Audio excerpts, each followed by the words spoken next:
NORD TV, baby. We doing it way big. Yo, what's really good out there, man? You already know what it is when you see me and this man right here together. LJS TV, 1008 U Sports, together forever. And Cole got something in mind that when he called me about it, I'm not going to lie, I am real interested to find out exactly what it is. Shout out to the whole city of New Orleans. Y'all know what it is. Today we talking football, of course. It's 1008 Sports Network. What's good, Cole? I'm cool. What up? What's up, baby? I'm chilling. What's happening? What you say? You had something on your mind right quick? Yeah. I did this top 10 list. Mm-hmm. Kevin, who used to be at St. Rock, now he's going to Harden. Harden building the program over there. Harden. And that's what this whole thing about. Okay. Him and Romeo had asked me a question about who I think were the top 5 programs in the city. Right? And I thought about it and I gave him an answer. You know what I'm saying? But then I went back in the lab and I went to thinking like, what are you talking about? You talking about football programs? You talking about overall I like programs? this. I'm not going to lie. I like this. What you talking about? Like what he was talking about. So then we narrowed it down a little bit and said, I guess we're going to talk football programs. Okay, football programs.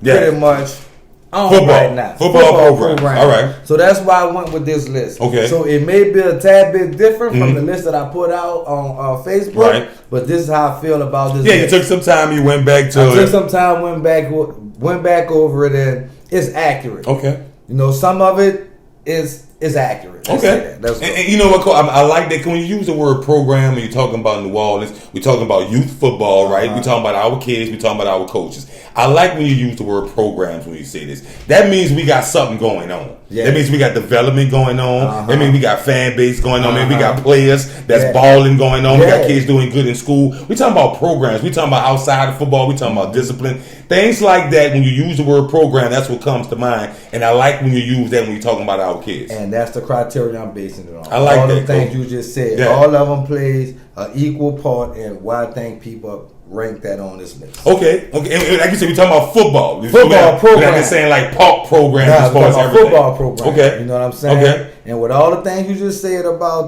the fan base and the structure of the park and how good they are, all that compiled to make this list. Okay. Well, let's go right. You ready to go right into it? Let's go right into it at number 10. Now, this park right here has a good nickname to him. You know, I like him as far as the nickname is concerned. But we're talking about park programs. So, first of all, before we get into it, talk about the criteria that you're using when we talk about the word park programs right now. I mean, football programs right now. The same thing you just said. Okay. The exact same thing you just said. And let's throw in how you look. Okay. I think the way you look means a lot too. Okay, so you're talking about how uniforms look? Uniforms look, how your coaches look on the sideline, how your fans look in the stands, how they chill, like a lot of things. Because it takes more than a football team to make a program. I appreciate you saying that. I appreciate you definitely saying, because it definitely does. We're talking about supporting the whole 9 yards. Yes. So we're talking about this team right here at number 10. You want me to say it? You can say it. Joe W. Brown at number 10. Why? First of all, consistent. Consistent. They're very consistent when it comes to always having at least 4 teams on that park. Okay. They're consistent with the coaches that you're going to see at that park are going to be there. Bam going to be there. Right. You know what I mean? Right. Gabe going to be there. They 5 and 6, 7 and 8 year old coach. They're going to be there. Right. They've been there. Right. Since 2016 when I started really paying attention. This group of guys been at Joe Brown. Okay. You know what I mean? And the facilities. Right.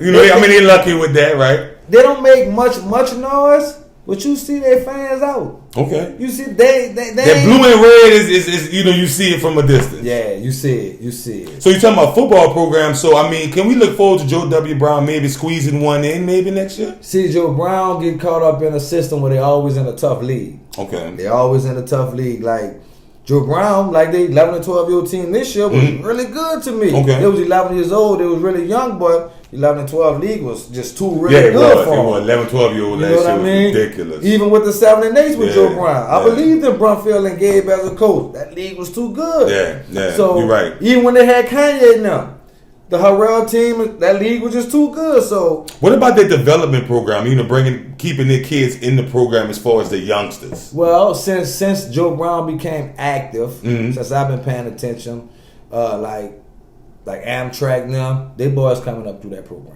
Okay. You know, maybe the jury's still out on them. Need about a year or two to see how far. We'll see. What's up, Joe W. Brown? You know what I'm saying? How far Brumfield and them go and Zane Landry and them go to see how they end up. See if they end up at another part. But for the most part, I think they're on the right track. All right. Joe W. Brown, top 10 football programs in New Orleans, baby. I like it. Moving forward to number 9, and this team right here can maybe make an argument to be up higher. I think every team on this list can make an argument. But when you talk about this team, we nicknamed this team behind the position that is the most important position on the football field. We nicknamed this part Lions Center Lions. Quarterback U. And because we see the development in those youngsters. Was Iman over there? On what group? Iman, my guy. Iman, the one who played for 11-12 last year. That was Iman, brother. That was Ernest. That was Ernest, yes. Yeah. Ernest is nice. But Iman might be the better quarterback out of the two. Michael Stevenson come from over there. Peter come from over there. They do quarterbacks over there. They do quarterbacks. So, I mean, to have them, the number 9 football program in the city, they definitely have an argument. Tell them why they're number 9, though. They're number 9 because it was hard as hell to get on this top 10 list. Facts. It was hard to get on this list. Right. You know what I mean? Right. And one thing to the, I guess, discredit, what they don't have nothing to do with, you know, I say they fan base and travel. They travel, but it's, how can I say this? That you got a group. Lions Center guy, like every Lions Center game, whether it be 7, 8 through 11 and 12, I'm going to see the same faces. Okay. They support each other heavy. That's facts. Numbers of parents just not up there. Okay. But their support is up there. But their numbers just not all the way full blown. Let's go uptown. Come to the games, baby. You know, it's a small program. Facts. You know, that part of uptown guys. Well, you say that's a small program, meaning park? Meaning having to keep up with the neighborhood. Like, you don't have all the kids in that neighborhood like you once had some years ago. Okay. When it was thriving. You know what I'm saying? I like that. So that's what's happening with Lions. And they definitely, like you said, they have their support that comes out. But when you talk about on the football field, they pulled off some championships. Yeah, they got a ring to their belt within the last 3 years. They got one. They've been in the championship game also within that time frame. Right. They made some noise. They all they've been in the top 4 for the last couple of years too at 7 and 8. So consistently winning, Lions Center has that. I love them having the nickname QBU. You know, I hate to say favorite. You know what I'm saying? I hate to say that's one of my favorite parks in the city, though. You know, I'm talking about when they say quarterback, and I think about their quarterbacks. I think about my guy Mike. Yeah, you know, Mike is definitely my guy. You know that. Right. You know what I'm saying? Mike is definitely my guy. I really like Mike at quarterback. And then Peter was a dog. Yeah, they do quarterback. Yeah. Shout out to Lions Center Lions at number 9. The number 9 ranked team as far as football programs is concerned in the city of New Orleans, baby. All right, so here we go, baby. At number 8. Moving forward. Now look at this park right here. And I can honestly say, really?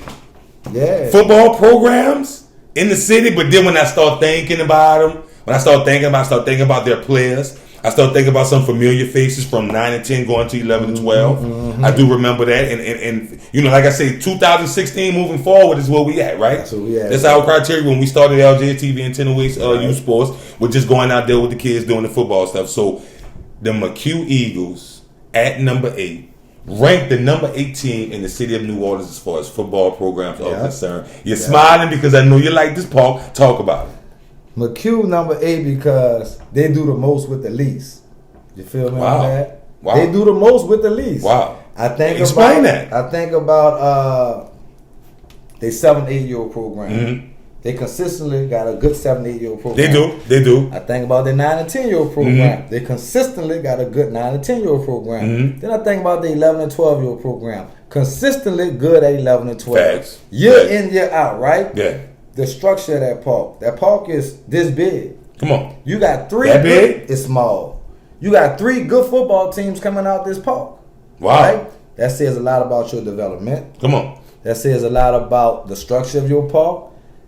And it says a lot about your coaches. Come on. That parents could trust these kids to come to this small little place. Yeah. No water fountain. No bathrooms. Come on. No nothing. Wow. You go to a McHugh game? You been in a McHugh game? Yeah, I've been in a McHugh game before. They out there? Yeah, they out there. They coming out there, man. They out there. I seen yellow shirts. They coming out there with purple and yellow. Yeah, they definitely do. They show up. I'm telling you. They definitely do show up, and I've got a lot of flack for them not calling names right. Shout out to my man, what that was, Shamar Smith. I think that's his name. last year I think it was for the D2 championship 7-8. He was playing quarterback and running back. Number 33, he cut up. Niggas named Shamal Smith. Shout out to Shamal Smith. I remember him that game. He acted the fool against St. Rock. It's against St. Rock, man. Shamal Smith had a great game. But you're talking about the McHugh. Go ahead. Let me say that. I won't cut you off. Like you said, they got a championship in that time too. So put that on their resume. Put it on their resume. You know what I mean? They have that guy over there. They developed that guy over there. Did. Talk about how you feel about Fred coming from a McHugh. I feel like that makes me, when I watch Fred, that makes me respect McHugh program a whole lot more. Okay. Because I remember watching Fred at 9. I knew Fred was going to be good. Yeah. But at 10, Fred was a different kind of monster. Right.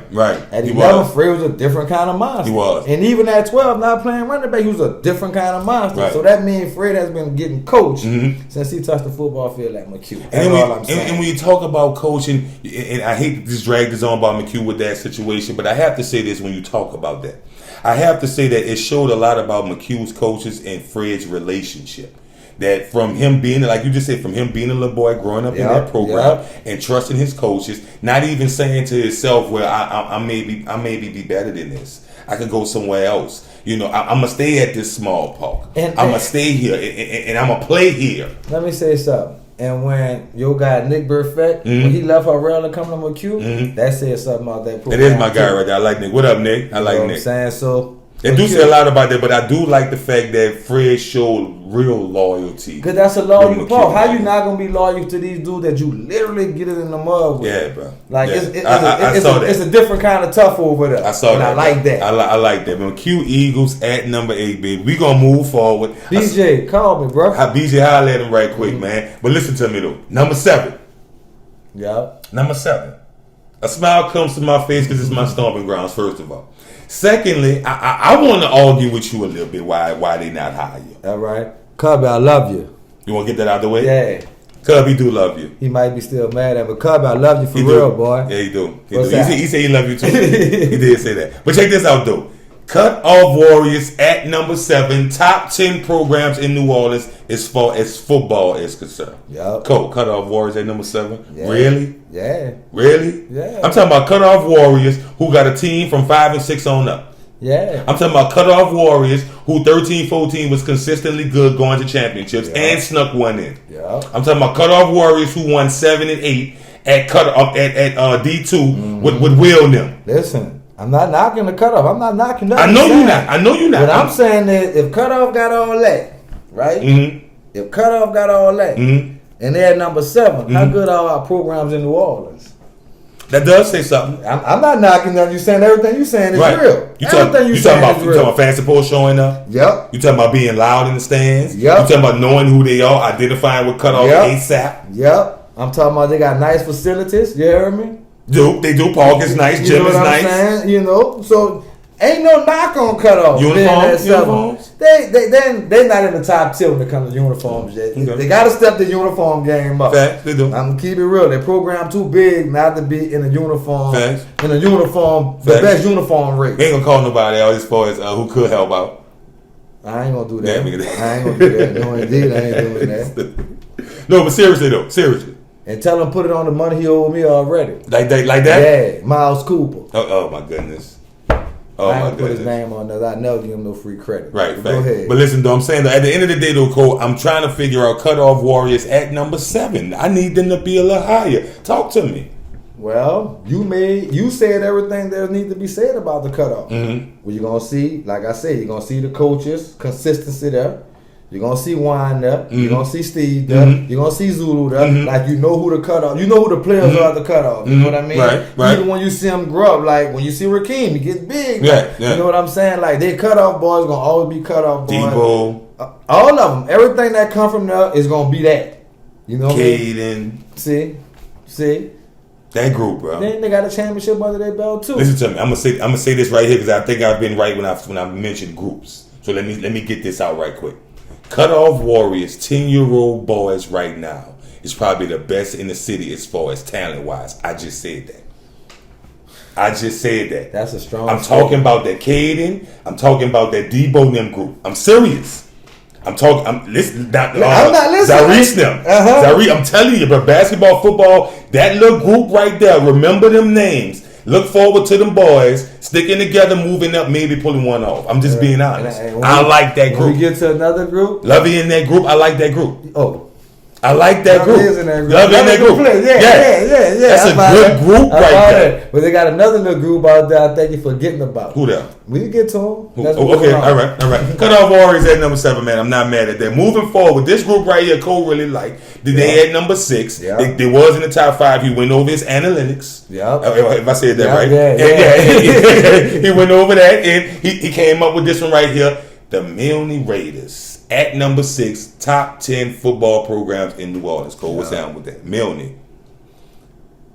I like them dudes. I know you do. I like them dudes. You like them. You like them across the board. I like what they stand for. I like what they're about. Mm-hmm. But that's not the point. Okay. The point is the criteria set. Winning. Okay. They got 2 championships in the last 3 years on 2 different levels. Can't take that away from them. And that 9 and 10-year-old championship, my whole season started based on what Milne and 9-year-old team did in the Division II championship game. I remember that. That started the whole we want Harrell. We could beat that Harrell team with Cam them. And they had Deuce them on this team. And so that team set a bar at Milne. But then prior to it, you had little Jace Newman them at 5 and 6 years old. Still got them. You still got little Jace Newman. He's still around. You know what I mean? That whole little 7-8 squad right there from last year lost that championship game. No, they won last year. They won championship last year? They won last year. I thought they lost. I left at halftime. Yeah, they beat Bonnage in a great game. Sure did. Jace Newman was just Jace Newman. Right. Like he Jace Newman them. Like what he did. You know what I'm saying? I missed the second half of that. But when I think about Milne, I think about how they travel. They come deep. They travel well. Right. They got a group of young coaches in there. They're all under 30 years old. Right. So I remember you mentioned that one time. You talk about how hands-on they are with the boys as far as teaching them technique and stuff like that. So I appreciate you telling me that one time. And when you see them out at other games, you see the coaches with all the boys. Right. You know what I mean? So that means parents are trusting their kids to these young men. Okay. They trusting their kids to them, and they're performing on the football field. They snuck one in. Well, I ain't gonna say they snuck one in. No, I'm sorry. They lost that year to Norman. I'm sure at 5 and 6. At 5 and 6, which was a great game. Yeah. And then they won it last year. Yep. They won it last year. They was also in the D2 game. They won. They won that game. When I fell in love with them. Yeah. D2 championship. That's when I'm like, doing it. Yeah. Everybody, you want to talk, man. Willie Hall too strong. I said, man, this little group here. Yeah. And that little group there, 357 was something serious. That shoulder pass them? That shoulder pass them. All right, it's coming that. back to you now. Yeah, it's coming back. Yeah, it is. That shoulder pass. Yeah, shoulder pass them. 357, right on. See, bro, so the Milne Raiders at number 6 as far as football programs is concerned. I got to be honest with you. I would take that 7 to 8 group that won the championship last year anywhere in the world. See, and I'm going to tell you this. That 7 to 8-year-old group was so special at Milne. I'm thinking we're going to come back after we drop this one to see if the numbers do well on this top 10. And I might do a top 10 teams in a city. Oh, teams. Just teams. So that could be anybody. That could be anybody. Okay. If y'all want it, holler back. Football programs right now in the city top 10, man. We on the list. 1008 Sports Network, LJ TV.